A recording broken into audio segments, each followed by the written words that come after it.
En Te Digo la Otra. Es un pasito, organizarnos en grupos, meter cabeza en eso, en tanto que le metemos cabeza, ¿viste? Gastar la cabeza en eso, ¿no? Porque con las buenas intenciones aisladas no arreglamos nada. El pueblo se concentra y debate sus intereses. Y es porque es lo que recibimos de la gente. La gente nos dice, júntense. En el Ágora. Voz del pueblo, voz de Dios.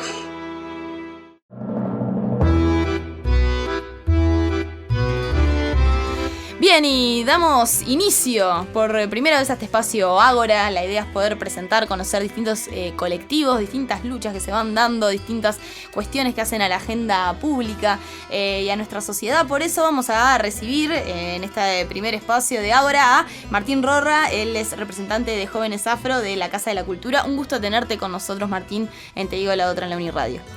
Buenas noches a todos y a todas. Un placer para mí estar acá con ustedes. El gusto es nuestro y la idea es un poquito hablar. Es 2 de julio, estamos estrenando el mes de la afrodescendencia. Es una instancia, un mes que se celebra, digamos, o que se realiza y desarrolla con distintas actividades, ¿verdad? La idea es un poco que nos cuentes de qué se trata este mes de la afrodescendencia, qué implica y qué actividades se desarrollan un poco. Bueno, el mes de la afrodescendencia estamos en la 4ª edición en este 2019 y un poco el objetivo es promover y visibilizar lo que es la cultura afro y los aportes de nuestra comunidad a la sociedad en general.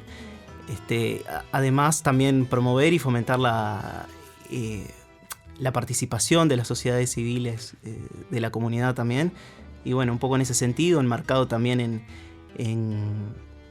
en algo más general como las políticas públicas que se han diseñado en estos últimos años para erradicar el racismo, que es como nuestro principal objetivo. Bien, para comenzar de repente para las personas que nos están escuchando, como breve resumen, ¿cuál es la situación de las personas afrodescendientes en Uruguay, si tuvieras que definirla en general? Bueno,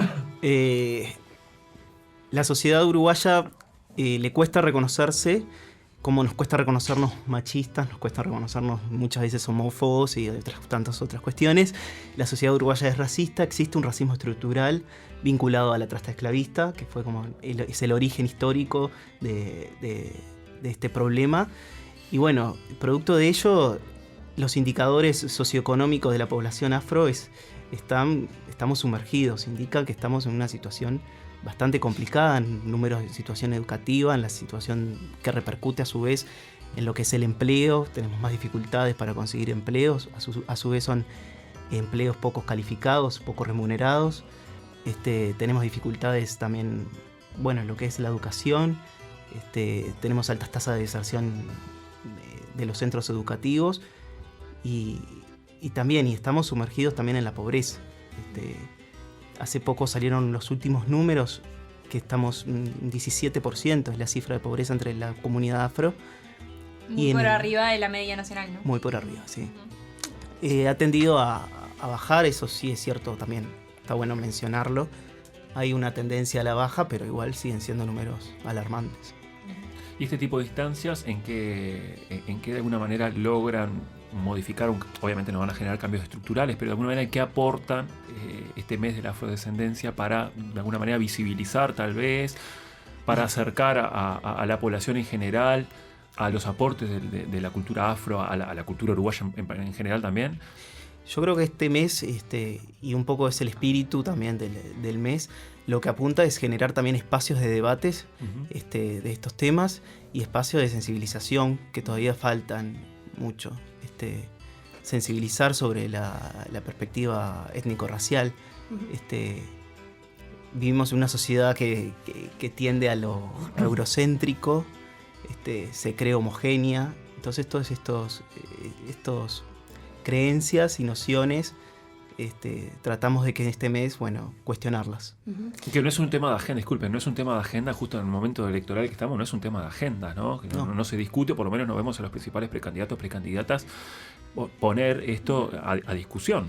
No se discute y no quiero entrar directamente en lo político electoral, pero sí estamos viendo que por todo lo contrario hay tendencias y hay candidatos y hay sectores que tienden a reforzar estas ideas de volvamos a lo que es Europa, Sí, toda esta idea de la Suiza de América, La Suiza que Uruguay América. tuvo un pasado idílico, que me imagino que desde la comunidad afro-uruguaya Sí. deben tener sus críticas acerca de toda Sí. esta noción de, este relato del Uruguay, que es bastante distinto de lo que es lo que muestra la historia y la realidad. Sí, nos duele porque, yo lo decía hace unos días en las redes, este relato conspira para que se nos invisibilice y no se conozca lo que es la realidad de la comunidad en los años 40, 50, que se vivía como prosperidad económica de repente, pero para lo que es nuestra población, nada de eso sucedía, todo lo contrario. Sí, esto que decís vos, que el uruguayo como que no se asume racista, no se asume desde la gente, pero tampoco del sistema político. Me imagino que también las medidas que se han tomado para mitigar esta discriminación han tenido un impacto limitado también por eso, ¿no? Sí, claro, es complicado y para nosotros también es complicado asumirnos racistas. Nosotros somos culturalizados en los mismos ámbitos que todo el resto de la población y evidentemente también tenemos actitudes y actos racistas, sí. La cuestión siempre a lo que apuntamos es identificarlas en nosotros, identificarlas en los amigos, en los familiares y a partir de eso, tratar de con honestidad asumirlo y tratar de modificarlo, porque hay gente pasándolo mal por esta situación. Martín, tú mencionabas un poco que el mes de la afrodescendencia también visibiliza un poco lo que son los colectivos, las distintas luchas o movimientos o movilizaciones que generan los distintos colectivos afro. Consultarte un poco por un lado qué es Jóvenes Afro, la Casa de la Cultura, que es el espacio donde tú estás participando y qué marcos hay también de espacios distintos y de colectivos que un poco luchan o tratan de movilizarse por los derechos, pero también de visibilizar las situaciones de desigualdad pero también promover la diversidad cultural que tiene y que presentan estos colectivos. Sí, de repente en el momento del año en que más tenemos la oportunidad, sin ser este mes, es febrero, las llamadas, ahí podemos mostrar lo que son un aspecto, un elemento importantísimo de nuestra identidad, pero no es el único. Entonces también está bueno saber que el movimiento afro-uruguayo no es un movimiento único, existen diversidad de instituciones y diversidad de organizaciones con diferentes trayectorias históricas y también con diferentes enfoques. Hay afrofeministas, estamos nosotros, los jóvenes, Jóvenes Afro nace hace 2 años, un poco con esa, vimos como la necesidad de que habían diversidad de organizaciones, pero de repente siempre estaba faltando esta pata juvenil del movimiento. Entonces creo que lo que queremos también apuntar a incidir en la agenda de los colectivos desde una perspectiva juvenil. Y acá también trayendo lo que es el enfoque interseccional. Hacemos hincapié en eso, que somos personas afro, pero también somos jóvenes y también pertenecemos a comunidades de la diversidad o otro tipo de poblaciones. Y por ejemplo, Martín, ahora te escuchaba hablando, ¿no?, de este relato invisibilizador de buena parte de la sociedad uruguaya, que fue lo de la Suiza de América, ¿no?, el Uruguay feliz y todo ese relato que hemos visto. También se invisibilizaron otros colectivos, por ejemplo, el charrúa, ¿no? Los indígenas en Uruguay, que durante muchos años se dijo, no hay indígenas en Uruguay, en realidad no, son todos descendientes de inmigrantes europeos y demás. Sí, se hablaba del problema del indígena, el problema del indígena en otros países, que Uruguay, su excepcionalidad también incluía eso, ¿no? El tener una población blanca europea y además limpia, ¿no? Porque se hablaba de la pureza racial, lo cual habla de... Eso hace aproximadamente 60 años atrás.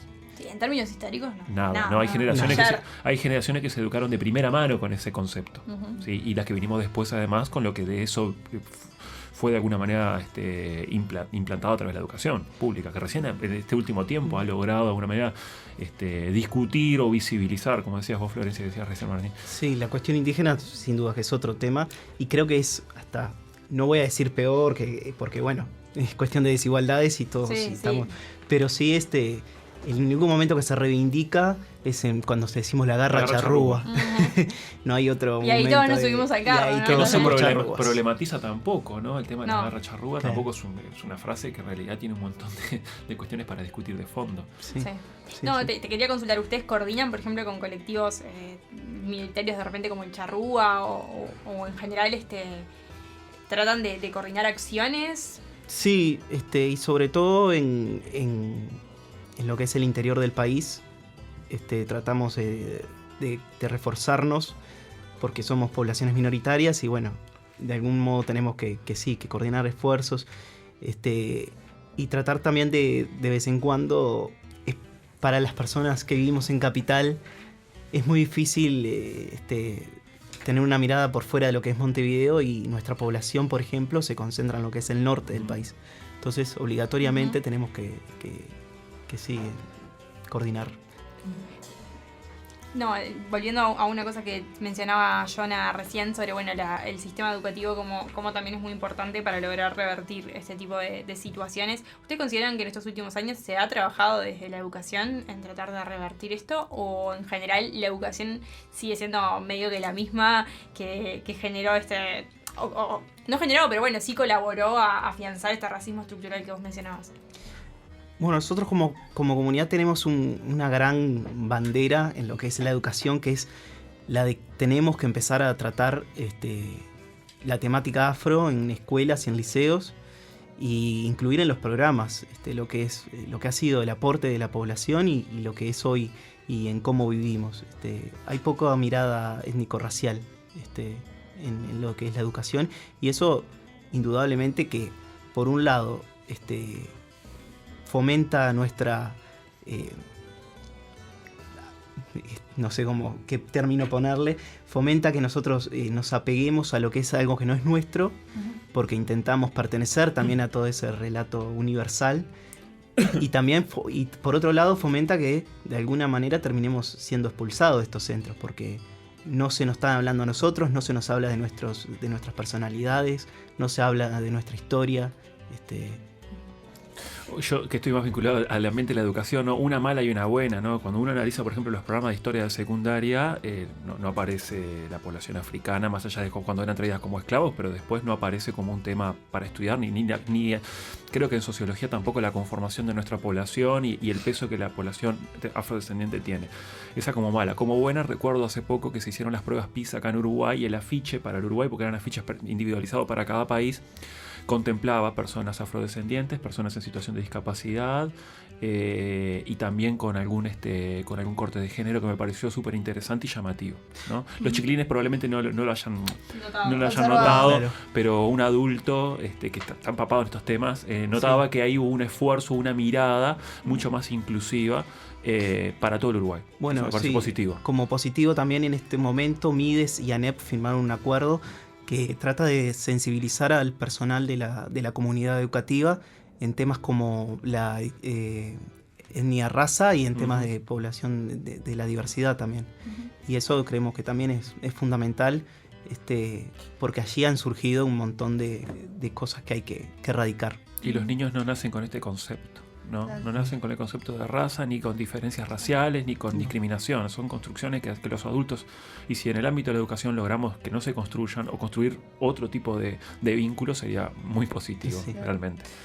Martín, te consulto por un poco la visión que tienen los distintos colectivos, en particular Jóvenes Afro, sobre lo que ha sido la acción del Estado al aprobar la ley de cuota para afrodescendientes, ¿no? Ese 8% que se supone que está destinado dentro de las plazas del Estado para población afrodescendiente. Te consulto si esa ley en definitiva ha podido modificar un poco, por ejemplo, la desigualdad que en términos de acceso al mercado de trabajo tienen, y por otro lado si es, si ustedes visualizan o observan como un poco como una salida, digamos, al menos temporal o contextual, estas llamadas leyes de discriminación positiva, ¿verdad? Como es esta ley de cuota.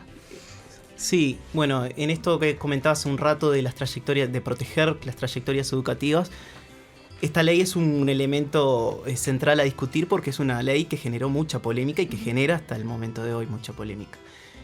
Es un instrumento que defendemos. Es un instrumento que apunta así a a erradicar las desigualdades y es muy valioso, pero hay muchas cuestiones de trasfondo de esta ley. Se implementó en el 2013, tiene un periodo de 15 años, ya a partir de su implementación, ya pasó un quinquenio y los resultados no son los esperados por distintos motivos. Muchos organismos, bueno, la emplean como otros que no, y cuando se emplea se lo hace de mala manera. Tenemos un caso que sucedió hace un año o un poco más del Banco de Seguros, que trascendió porque Jóvenes Afro intervino en el proceso de la denuncia a la institución de derechos humanos, que justamente se emplea de muy mala manera y tratando y replica lo que el espíritu trata de contrarrestar. Entonces es una ley que sí, que tiene que ser revisada, porque por el momento es valioso, pero por el momento no se están dando los resultados esperados. Bien. Y aparte, perdón, hay muchas, por ejemplo, discriminación positiva es un término que tratamos de no utilizar porque entonces estaría encerrado en una contradicción. Preferimos llamarlos acciones afirmativas. Y bueno, hay mucha idea también de que nos favorecen o entramos solamente por ser negros o por ser negras, y en realidad la prueba de ingreso es la misma. Las acciones afirmativas, por otra parte, también están enmarcados en tratados internacionales que el país adhiere, como la conferencia de Durban del 2001. Fíjense que vamos en el 2019 y la conferencia tiene 18 años. Ya mayor de edad. Sí. Sí. Y bueno. Martín, vos al comienzo hablabas de que a todos nos resulta como complejo, incluso en la sociedad uruguaya, que hay bastante hipocresía, asumir de repente que somos machistas, todos también en cierta parte, o que somos racistas en algún ámbito. Así como existen los micromachismos, supongo que deben existir los microracismos en la sociedad, ¿no?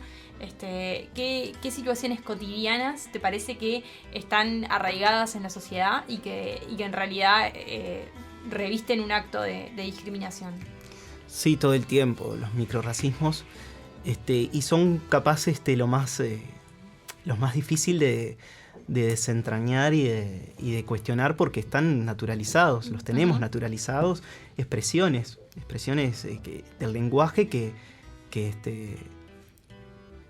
hace unos años hubo una campaña que la lanzó la Casa de la Cultura Afro-Uruguaya, que es erradicar el racismo del lenguaje, y una de las cosas que planteaba era dejar de decir trabajar como negro. Claro. Fue una campaña efectiva porque pusimos el tema sobre la mesa, las cuestiones de la expresión del lenguaje, pero surgieron otras y surgen cuestionamientos sobre nuestra identidad también desde el mismo punto de donde se cuestiona que somos afrodescendientes y no somos negros o negras, como naturalmente siempre nos llaman. Eso es un punto que hay que seguir trabajando, porque a partir de ahí es como que ya la mirada es otra. Bueno, Martín, te agradecemos muchísimo estos minutos en Te Digo la Otra. Invitamos entonces a sumarse a las distintas actividades del mes de la afrodescendencia. ¿Hay algún espacio, redes donde podamos encontrar estas actividades? En la página del MIDES se estaba subiendo un cronograma. Uh-huh. También comentar que hay un grupo de trabajo de políticas públicas para combatir la equidad étnico-racial que está conformado por distintos organismos. Uh-huh. Entonces, cada organismo también tiene su cronograma propio. Sí, por ejemplo, la Intendencia sobre fin de mes se va a llevar una feria de emprendedores y emprendedoras afro. Uh-huh. Eso es del 29 al 31. Pero, por ejemplo, ahora estamos llevando a cabo jornadas académicas que, terminan mañana, pero se han invitado a participantes, activistas de la comunidad afro de todo el continente latinoamericano. Y bueno, revisar las páginas web. Ahí va, así que distintas páginas web, redes y demás para poder estar al tanto de las distintas actividades. Muchas gracias, Martín, por estar con nosotros en este estreno de Espacio Ágora. Te digo la otra. Nada concreto, que estamos a 48 horas de la explosión de la bomba. Vamos al suicidio político.